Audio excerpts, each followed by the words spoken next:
Welcome to your favorite comic book channel, Cartoonist Kayfabe. My name is Ed Piskor. I'm Jim Rugg. Continuing our Ronin coverage today, but first we've got to let you guys know that we are a daily comic book YouTube channel with a catalog of more than 1,400 videos, and the chances are we talked about your favorite comics, but maybe we didn't. Hit the little magnifying glass on the front page of the Cartoonist Kayfabe homepage on YouTube.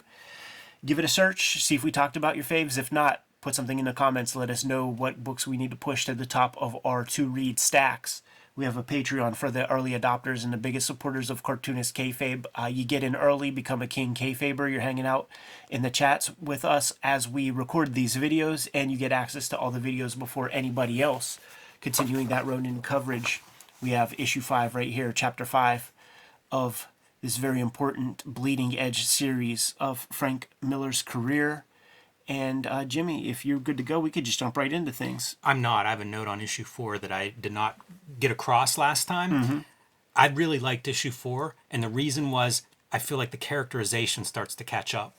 You know, like 2 and 3, I feel like Miller's establishing this world and kind of like figuring out stuff for himself, and some of it doesn't really pay off in a lot of ways, like maybe some of the gangs that are inhabiting New York. I don't know that that's something that we're going to see as we continue forward, but by issue 4, we start to see Casey, her husband, even Virgo, the AI behind Aquarius. They all start to exhibit more characterization, and I respond to that. And this issue is my favorite one to read so far in terms of those characters making sense, and I feel like you can see what they're doing, why they're doing it, and in a lot of ways, I want them to accomplish stuff at this point, you know? So it's funny because it's almost like Miller was wrangling cats at some point in the series, and now they're under control, and they're starting to put on their little show and jump through hoops, and pieces are fitting together. Right. And it's starting to kind of make sense to me in terms of a story and a plot and threads coming together. This is a Warner's Communications book published by DC Comics, May 1984, and atop a rooftop in Hell's Kitchen. We have Casey and the Ronin after some post-coital fucking lovemaking. You're seeing those Sin City marks off the bat with these pools of black that you see. You know, remove the color. You got Sin City illustrations here. And one of the fun things aesthetically for this issue is that we're going to get some more of that Goseki Kojima type line work. I think we see a little haze of the blue line. Oh, yeah, for on, sure. On the far left That's there. funny. It's because I see it in the trade paperback too, and I don't know how well it'll show up, but what I see is it's out of registration, right? Because we're seeing blue across the top and the side. So, yeah, it's pretty interesting to see that part. And we've been saying it every installment is just the artwork is really the fun part up till now. And you see Miller learning a lot and getting more confident. He talks about learning to ink in this series. I think at this point, he's pretty confident in what he can do with ink. And you see it. It's a mix of that line work that you mentioned, along with those spotted blacks that are just, in my mind, a trademark of Miller. When I think of the Miller artwork I love, it's this kind of like bold kind of spotting of blacks. I think this is the issue where Lynn Varley arrives. She's doing a lot. At her full potential of what we know her to be. Take a look at this fire. Tom mentioned it on the last chapter episode where she's able to choose colors and hues that communicate the illumination from fire on the character's skin tones and stuff, but she's playing. You know, she's able to get a diverse range of color that you just have never seen in comics up to this point. I think this is the stuff too that we read all those quotes on the cover, and it's other professionals talking about how groundbreaking this is. And I think when you open it and you see this, no Marvel and DC comic looked like this before. No, sir. If there was any doubt that Aquarius is not gobbling up money-making Manhattan or whatever New York borough this is, we see it going down right here. Yeah, it has been spreading and spreading, and it is overwhelming how much it's taken over. It's good storytelling stuff because Frank still gives you one building for context. So he's saying that, yes, it's completely enveloped the city, and how do we know it's a city? Because you see a water tower, and you see one lone building in the mixture. This makes me want to go back to the artist edition again, Totally. because it looks like this is very blown up. Yeah, totally. You see the big dots, and they're uneven, which suggests like a blown-up photostat. And also the duotone big. is very... I don't know that they ever made it that big. Maybe to size. Could be. maybe Yeah, this could was be. drawn to the size of that the comic. Part of the reason I got to go back to the artist edition, Ed. I got to cross-reference as we're looking at this. And we do have a video of that. There's a playlist called It's Miller Time, and that is all of our Frank Miller videos. Plus, we have a playlist on artist editions. Miller is very good at this, man, creating these little moments to transition us from above ground into Aquarius. And who is it that we have restrained? Is this Casey's husband? Yes, Dr. McKenna, the guy who more or less built Virgo in the Aquarius compound, and as the demon takes over the owner and moves it towards a weapons manufacturer, Dr. McKenna's unhappy, and now he's at odds with Vertigo, and you see him restrained because they don't want him to ruin anything. Right. And he's being questioned. And that, of course, is our, I guess, owner, person who's in charge of Aquarius and Virgo, inhabited by the demon at this point, and he's basically our bad guy. And he's kind of inhabited by Aquarius technology. You see his little Caligula, like Caesar, crown of thorns or whatever, fig leaves. The technology is all up and down that costume. This is one of the things that emerged to me reading this issue is the idea that, like, Virgo is a character. Yeah. Virgo is not, I don't think, is consumed by the demon. Right. So, like, what is Virgo's interest in all of this? I almost called her, but it's like, it's the machine. Like, what is the machine, the sentient machine's interest in this? Good guy, bad guy? What are we looking at there? Yeah, that is a good question because it's not virtuous. It's maybe, is it self-preservation? Maybe that all comes out in issue 6. It's very unclear to me. Yeah. You know, it's playing both sides of the fence because he's letting people go, but he's also doing some things that we would consider to be not good. yeah, and we're going to see those in this issue as we keep going. Yeah. But it did occur to me reading it this time, like, it did feel like that's a character, and I'm not sure what that character's motivation is. McKenna convinces his captors to free him, and he semi-lobotomizes, or at least renders deaf, we'll say, the Aquarius AI so that they could actually have a proper private conversation. This video is brought to you by the Cartoonist Kayfabe Patreon. Become a King Kayfaber and mitigate the Kayfabe effect. You get all the videos before anybody else. We have more than 1,400 videos up on the channel as we speak. Hit the little magnifying glass, search around to see if we're talking about your favorite comics. If not, let us know in the comments so that we can show off your favorite stuff on the channel. The videos are brought to you by the books that we make. Before you is a healthy bibliography of the stuff that we have available, but there's new material coming out all the time. The Hip Hop Family Tree Omnibus is coming to you this holiday season. In fact, your store needs to order it now. They have that opportunity to do so. It's going to come out October 18th. Collecting all 4 volumes of Hip Hop Family Tree, plus 140 pages of additional material, 500 plus pages of comics in there. The X-Men Grand Design Trilogy trade paperback is coming to you in November, just in time for Christmas as well. Several volumes of that are out of print as we speak. The current focus is Red Room, and 2 trade paperbacks of Red Room are out there, Antisocial Network and Trigger Warnings. Crypto Killers is the latest miniseries of Red Room, and there is a backup feature that is going to show off the characters that I'm covering in my daily comic strip in 2024, so this is going to be a hot key. Jimmy's got plenty of stuff on the horizon. Street Angel Princess of Poverty is coming out in November. This is going to collect all of the Street Angel material before Street Angel Deadliest Girl Alive, so you need both volumes to have all of Jim Rugg's Street Angel comics on hand. The Hulk Grand Design Treasury Edition book is out of print, so when you see this, it's going to be your last opportunity to scoop up these books. Make sure you do so. You might be able to find some on Amazon, but they are going quickly. Jimmy's been in the self-publishing game for a while this past year. He's got True Crime Funnies, 3 nonfiction stories. A couple of them have wrestling in the subject matter. 1986 zine and the BW zine are back. The BW zine back in print, and 1986 zine is on the horizon. We need to do a whole episode on this. Jimmy, now that we're done paying the bills, back to the video. There's a lot of exposition along those lines throughout this whole series. Probably one of the things that doesn't work as well.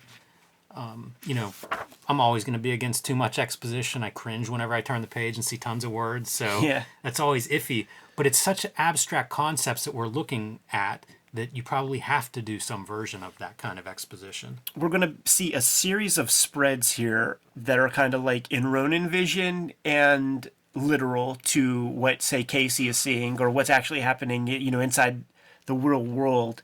And when we get our Matrix interpretation of, the feudal Japan, that's when we're bringing back the Goseki Kojima type line work. Yeah, it's cool to see that because it does feel like Miller's put in a whole bunch of hours since that first issue. The background color of this spread here, there's like a very heavy paper texture that is making me very curious because it shows off in these two panels as well, but not the following. So it's like Lynn Varley was coloring on some weird kind of board, but just for like 2/3 of the page, 3/4 of the page. Which seems peculiar. Do you see it in the trade? I don't. I think it looks like. Oh, you know what? There is something else going on that one. I think it's just the printing. Yeah, that may be a printing thing. Because it looks pretty clear here. Right. It looks pretty cohesive there. In terms of the texture of paper that's coming through, it's so. I mean, that's such a touchy thing. Like they really are doing something cutting edge here and figuring out how to have a camera that's going to get that level of detail. Yeah. I don't know, man. I think that's a crapshoot at this time period. Yeah, you're probably right, and they got it right in the trade. This 2-page spread, I swear, is done in the Turtles comics with a bunch of foot soldiers up there holding the exact same weapons. I'm feeling like, but man, I enjoy the samurai part of this comic probably more than anything. So I do too. So to revisit that is extra fun because it's also like the stuff that Miller's pulling from, sure, the comics, but he's definitely pulling from those baby cart movies, man. Because like these dudes had those kind of helmets and stuff. Really like Varley's coloring on these pages too. It's very minimal. I think it complements this a lot. Yeah. And it's almost there are superhero elements, right? Like we're still stuck in that genre, but they look fresh here. Mm-hmm. It doesn't feel like it's spandex samurai warriors. No, that's true. That's true. Man, in the line drawing here, again, I want to go back to the artist edition and just enjoy looking at the line drawings. Yeah, man. 81, he would have done that Wolverine miniseries and leave this like kind of negative space on every page. So he's kind of like revisiting that, pushing everything toward the center, which is a 2-page spread. You've never seen a 2-page spread like this before. Yeah, it would have been freedom that he got with Ronin that Yeah. you wouldn't get in a monthly Marvel DC book where you can't control the spreads with the ads. It's also this more open space to me feels a little bit like manga storytelling where like you can really breeze through these pages, these combat sequences. Totally. It is kind of a dream state when you see the kind of Shogun warriors and stuff. And Lynn Varley colors it with that in mind. It's a very pastel, dreamy, hazy kind of color palette. A lot of blues. It's fascinating to think of this as like 83, getting towards 84, and then like 85, I think Elektra Lives Again pages emerge as early as 85. Right. So it's kind of cool to see him coming off of this and maybe going into that, at least some ideas. And you could see it even with page 1, like there's a clear line approach to some of that. Yeah, some of it's in there. We often talk about these ideas registering in these creators, and it's like keep that list and you can apply them to future projects. And it feels like there's a lot here that goes into Elektra Lives Again. Some good visual storytelling here, man, where like what we are seeing in these pages is not the reality, and Miller will remind us here and there. So, it's not exactly an old, quilled arrow coming at him. It's a little piece of Aquarius tech. Is blowing his goddamn cybernetic arm off. Yeah, and once it breaks, the visuals will also reinforce it. Like it's a different anchor now here in the present. Yeah, in the real world. Putting in those big black pools again. And I wonder as a reader, like how much of it is a shock when you turn that page and realize, oh wait a minute, those aren't samurai warriors and ninjas that are fighting. This is actually the future, and it's these robot AI security robots. Yeah, you gotta pay attention. This is not a Stan Lee comic that tells you what you're seeing on the page. Like you as a reader, you have to do some work. And here's what Aquarius has been building: these little AI stormtroopers. And The demo back in Aquarius is the group that they're trying to sell these weapons to. Hey, watch this demo. Right. And now we're back to Dr. McKenna and his captor, and they're having this discussion. He's talking about Billy, who was the armless, legless body that Ronin inhabits, and then Ronin grows those cybernetic arms and legs that he's operating with. Yeah, we're gonna get a little bit more into Billy's character. Yeah, and you see Casey kind of going to him. That was a relationship that's established early on, as you know, he kind of crushed on Casey. Pretty interesting stuff here, you know, like for a wordless 2-page spread, Miller has established these characters and their relationships to some degree, and you can have these wordless sequences now and see kind of like one character empathizing with another character that they have this history together. Pretty ambitious for a comic. Agreed. Especially back then. And the Ronin is now rendered back to Billy status, which is to say, a Thanksgiving turkey with a human head. Casey's dialogue, some fun dialogue. I have no idea what's going on here, but there's only one place on Earth that make green plastic robots. So what's the deal, Virgo? Cool robot designs. It is funny too, because like the robot never looks the same from panel to panel. How could it? It's such an impossible drawing. Makes me think of Fugitoid. Yeah, You know? yeah, with his proportions for sure. The big ankles and things. So now let's get our Billy origin story about how, you know, and there's a whole lot of like, you know, is he handy capable in the headpiece or something like that? He must be angry because he has no arms and legs. It's kind of antiquated. Yeah, talk. it definitely is. Weirdly, you know, it's probably one of those criticisms that Miller will follow Miller throughout his career. You know, an insensitivity to political correctness or something. I look at it though, and one of the takeaways for me again is on the visual side. Like, Sure. This is yet another style that we have not seen applied yet. Yes, and it is that clear line style. I think it's a really effective use of style as storytelling device because Absolutely. I'm not confused. Cross-cutting between these two different times, I'm not confused at all because the visuals are so distinct. Yeah, totally. I think one of the hallmarks of like the modern day pieces on this page is black, and like maybe this panel could have used more black Yeah, to it could just be. make sure that we get out of there. But it's that rhythmic thing where it's like, you know, flashback, you know, current flashback, flashback current flashback. And we're seeing young Billy getting bullied, and the way that manifests itself is tickling an armless guy with no legs is maybe the height of evil. Yeah, I was thinking about this reading this, and it's like, what could you do? Like, all you could do is try to squirm away. Like, you're completely at the mercy of the abuser. Got to put your brains into a happy place. And of course, Lynn Varley colored it with the accurate colors of a ginger, because that would be something a ginger would do. Shades of things to come here with a Batman poster on the wall behind Billy. Is that what that is? Oh yeah, I guess it is, huh? Yeah, it is. That's funny. And then this is the juxtaposition. Like left hand, you got Billy, little Thanksgiving turkey, and then you got the armless, legless Ronin on the right. So we're merging their kind of origins and showing that there's a new wrinkle. We got some psionic powers, which is huge in the fucking early 80s. Like there's 3 maybe Stephen King novels that have psychokinesis, telekinesis, Right. something like that. There's Ari Geller. Like there was a lot of that in pop culture at this time. Yeah, and I wonder, also, you know, like it's kind of cool to read this again and read it in order. And so one of the things, questions that I had, like reading this and having not read book 6 yet, Yeah. is that idea of Virgo. Because it was implied earlier that Billy has some kind of abilities that go beyond just whatever the machine is able to do in terms of his mind and the arms or the cybernetics. Yes. And there was that implication that he's got more psychic power than just that. It's not just the tech. And it makes me wonder, is that something Virgo is on board with? So again, like, where is Virgo's loyalty in all of this? What does she know about Billy? Why would she send those soldiers if she wasn't evil? But I'm Right. not convinced she is yet. So kind of interesting. It just opens up more questions that, again, the web is getting tighter. All these characters are getting closer and closer together, so we're going to get some answers.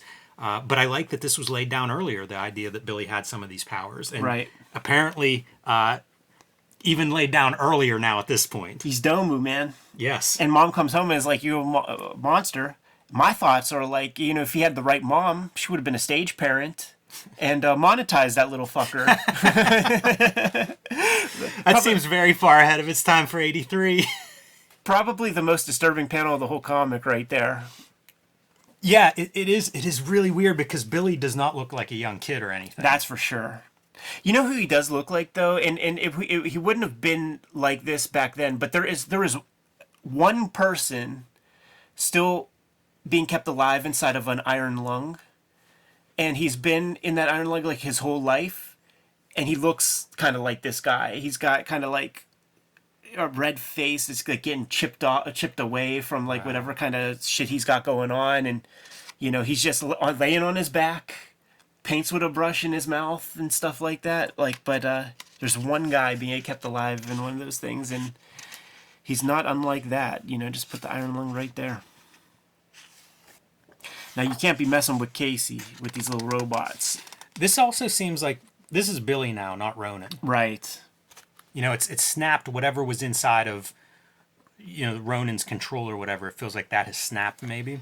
It's such visually, it's just one of those things where we turn this guy into a full different, it's Psylocke or something. Like that part is just impossible to. It is strange to understand. Like if you just made him like an Asian dude from the start, I just don't. That part seems unnecessary, right? Back to McKenna. Yeah, and this is again what I was saying about he's demonstrated he has some type of power, and it seems like a few people are aware that there may be more to his psychic ability than he usually shows. Yeah. Doing some of this off-kilter panel stuff where we're just breaking down these conversations more and more, and this is your exposition stuff, but we're knocking it askew to give you this last panel with the kind of hysterical laughter. Yeah, I like that. And I think Miller continues to do that experiment with page layouts and panel layouts for many, many years after this. So now this is that banality of evil stuff. And it's textbook. It's, well, I just have a job. I'm just doing a job. I'm just following orders. I could quit, but they'll just get somebody else in there at a certain point. So why not just stay? If somebody's going to do the job, why not just me? So it's making all those concessions to continue doing something evil is what we have with this couple of pages. Some of my favorite stuff in comics and comics writing is stuff like this where like it's a universal human truth. Right. Like a lot of us can relate to this, being in those positions where you're doing something you don't want to do and you rationalize it. Totally. Those feel like true moments to me. Like, okay, that's a human moment. Good to put that into a fantastic story. It helps ground it. And we're getting these hatch marks that we really haven't seen this issue anywhere else except in this particular sequence. And you could deconstruct them real easy too. They're those like perfect, what is it? 45-degree angles, man. I always think of that with Gerhard. Yeah. I remember reading, I think it was a Comics Journal interview, and he talked about that. That's how he would do his hatching. Let's put the arm back on Ronin and go back to La La Land. But now we're getting the back and forth between, what's happening in Ronin's mind and then what we're seeing in the reality. And it's very seamless in the visual storytelling approach with Miller's artwork and with Lynn Varley's color. When we are in the modern day, she will give you those browns to storytelling effect. This is another fun characterization piece because Casey's really helping the Ronin or Billy in this sequence. Virgo's telling her not to, and she's like, "Shut up, Virgo, I think I'm in love." Right. And I guess, be damned the fidelity of the marriage to Dr. McKenna. Oh, he already busted some fucking loads inside of her already, man. And now there are, sounds like a helicopter, but Ronin explains their wings.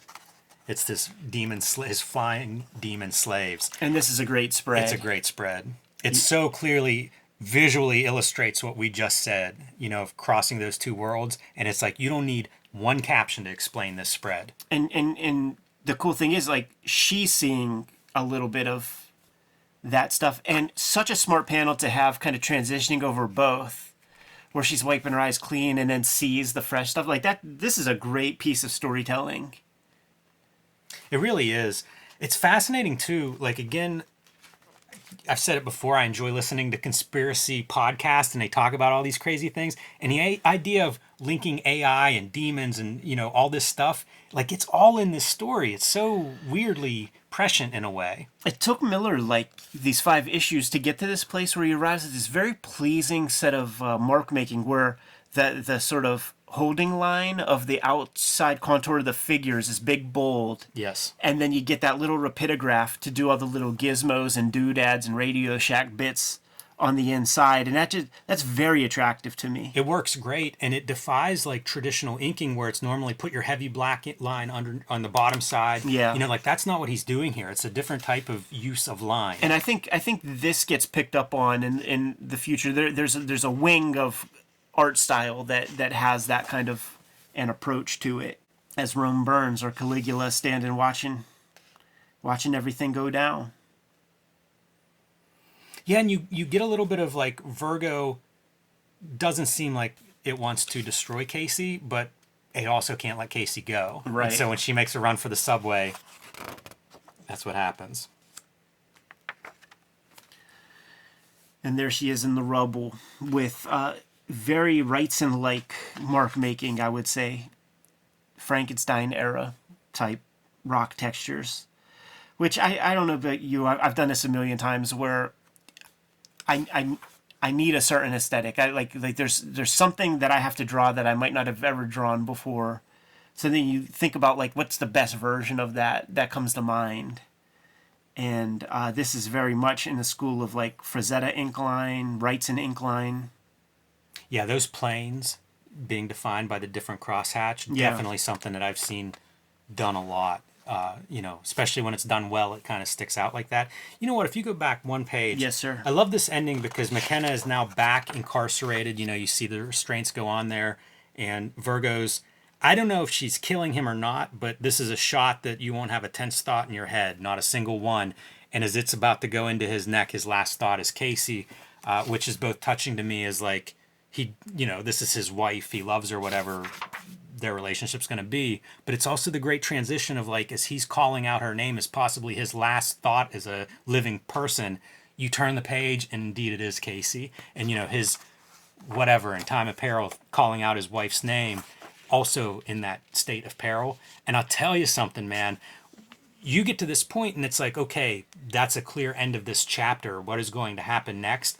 When I look at it in the trade paperback, you see the facing page. I like having this ending. Like Yeah. it's a pause here as opposed to the trade where I see what happens next. And in a weird way, it takes away some of the strength of that image and of that like end of this chapter moment. Totally. That's something I feel like good book design has come a long way in figuring out how do we do this. You know, we talked to Jeff Darrow last week and it was like, oh, I had to insert a page here because I wanted to maintain this certain rhythm once the book is collected as a book. And I think that's something that like I encourage everybody that makes this stuff to think in those ways. Like, what is the reading experience? For sure. Super attractive too how Lynn Varley has that one warm color of this blood, and it's a dark blood. There's blood with like blue in it. It still has the oxygen in that blood. It's a very kind of dark, dull. You know, it's not Dawn of the Dead, red wax candle blood, but just highlighting the sort of focal point. You know, you almost might not be able to tell that that's a damn face without a little of that help. I've really enjoyed Casey's evolution over this series. Like at the end of issue 1, I don't know that you go, oh, Casey's a hero or, you know, she's the Elektra in this Right. story. At this point, I feel like clearly that's what she has turned out to be. And I like that part. I like that evolution. It feels novelistic that you're not just giving us that on page 1, issue 1. Right. And it gives you a second character now besides the Ronin as like a potential hero and somebody you might... What's going to happen to her? Is she dead here? Are we going to see her at the end?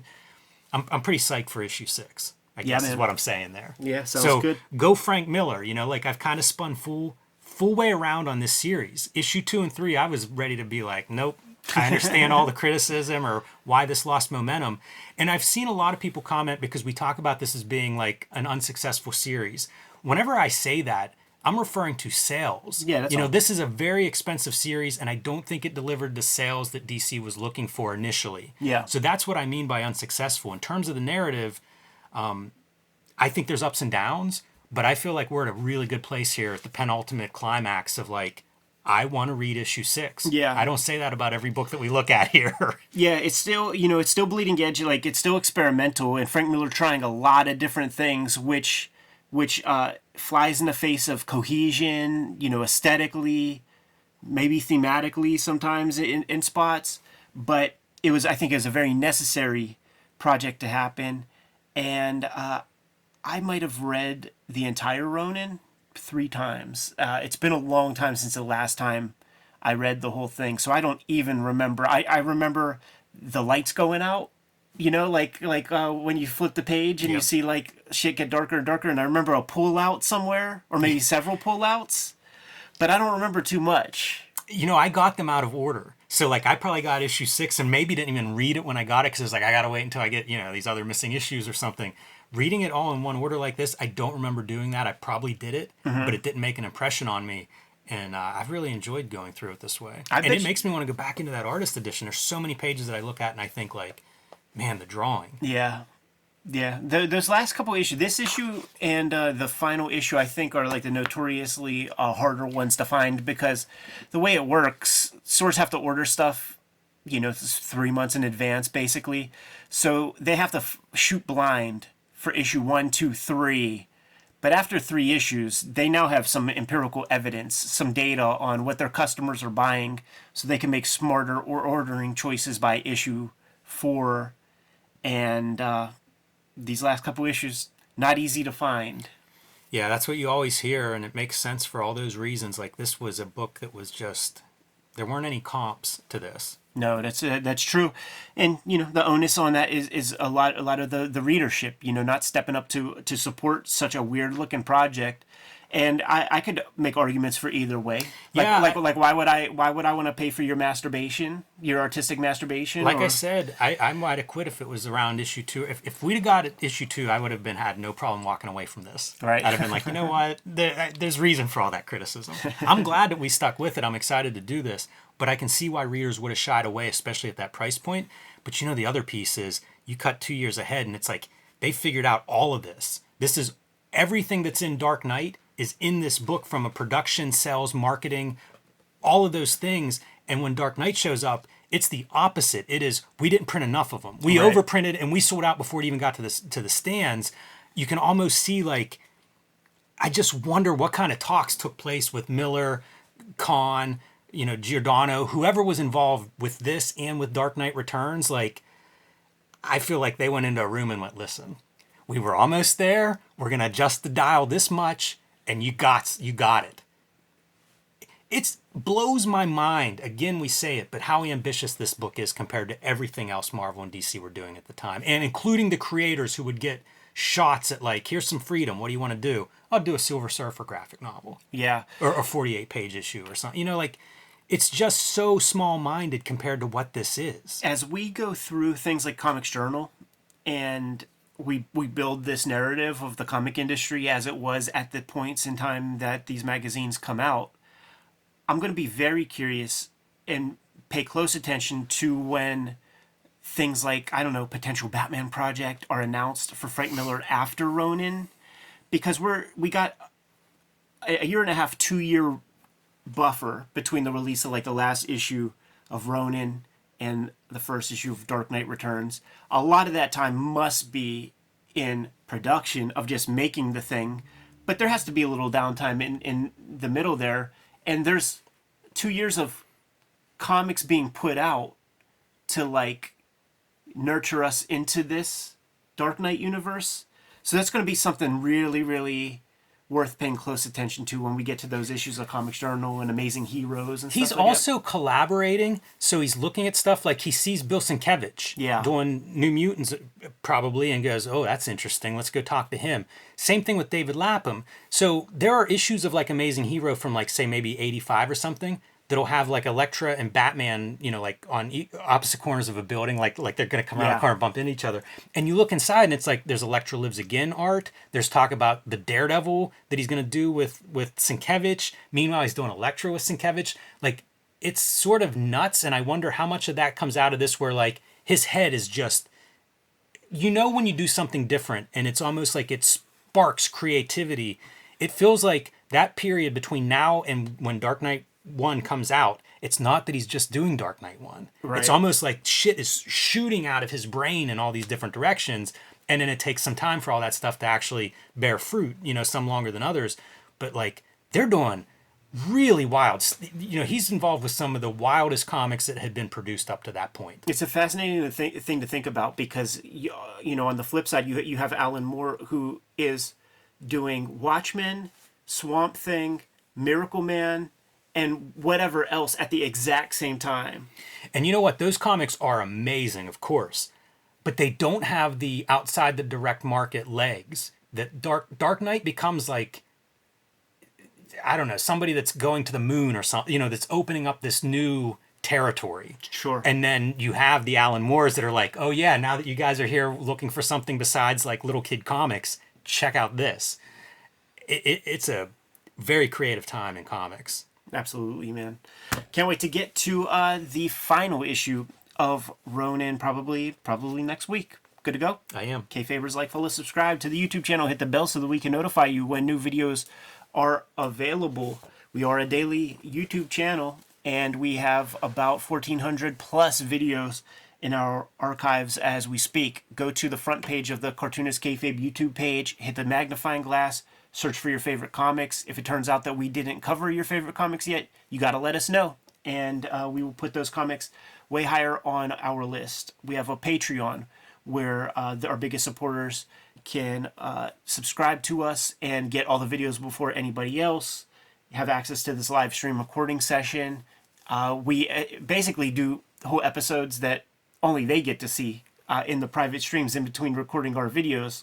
But ultimately, the videos are brought to you by the books that we make. So, Jimmy, you got to let the people know what you have forthcoming. Street Angel Princess of Poverty is coming out in November from Image Comics. Pre-order that one now at your comic shop. Let Image know how many to print, and make sure you reserve a copy. It will go with Deadliest Girl Alive. Together, those two books collect all of my Street Angel comics that I've made so far. So, like I say, that is your marching orders from me, is go to your store and pre-order Street Angel Princess of Poverty.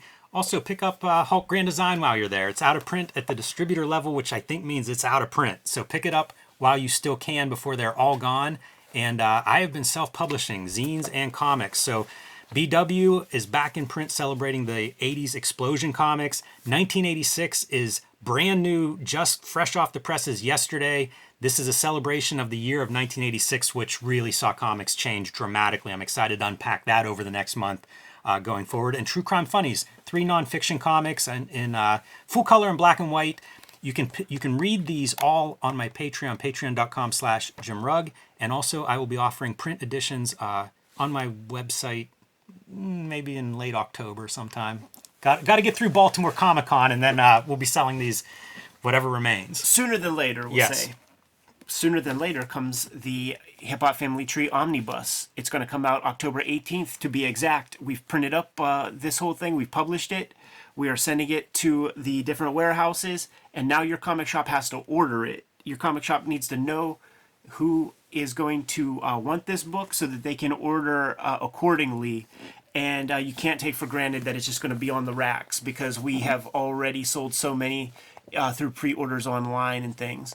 So it's going to be 500 plus pages of comics. It is collecting all 4 volumes of the Hip Hop Family Tree series that are out to date. 150 pages of additional materials, which is going to make it kind of the ultimate statement on the Hip Hop Family Tree series, just in time for the 10th anniversary of Hip Hop Family Tree and the 50th anniversary of hip hop as a culture.